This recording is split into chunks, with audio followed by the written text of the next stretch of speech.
Estamos a piques de acabar o ano e ven o Nadal, veñen as festas, e como ven sendo xa costume destes xa uns cuantos anos, a mí me gusta mandar un mensaxe a todos, non? O mensaxe, pois, é agradecer a compañía, agradecer os vosos me gustas, os vosos comentarios, as vosas aportacións tamén para seguir facendo traballos que sin a vosa axuda sería imposible, porque nas fuentes que nos manexamos pois non aparece, non? Sin vos non sería posible chegar a ese lugar que se conta unha lenda, a ese cruceiro, a esa capela ou a esa aldea que xa quedou abandonada dende fai moitos anos.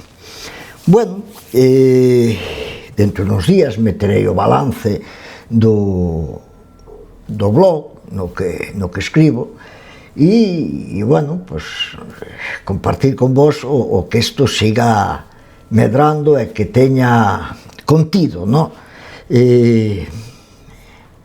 Para min este ano foi un pouco fastidiado, non?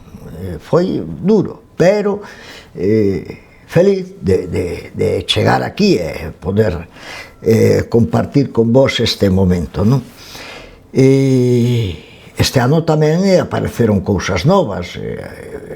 Bueno, participo nun proxecto de unha plataforma nova que se lanzou fai poucos días, de Jai Galicia, tamén as miñas aportacións en algúns medios, en Radio Cornellá ou en Radio Granollers tamén, no que, bueno, pois teño unha presencia habitual e ten unha presencia habitual tamén a nosa terra, non? O contar das nosas costumes, tradicións, lugares, etc. Espero que po ano poder continuar nesta línea, coa vosa axuda. Sin vos non é posible. Nada, desearvos felices festas, que vamos a estar un ano máis aí mallándolle duro, e espero da vosa compañía e das vosas aportacións, como agora. E eu, pois, me vou continuar aquí traballando e xenerando e preparando o traballo de hoxe. Gracias, moitas gracias a todos e a todas de corazón. Unha aperta grande. Gracias.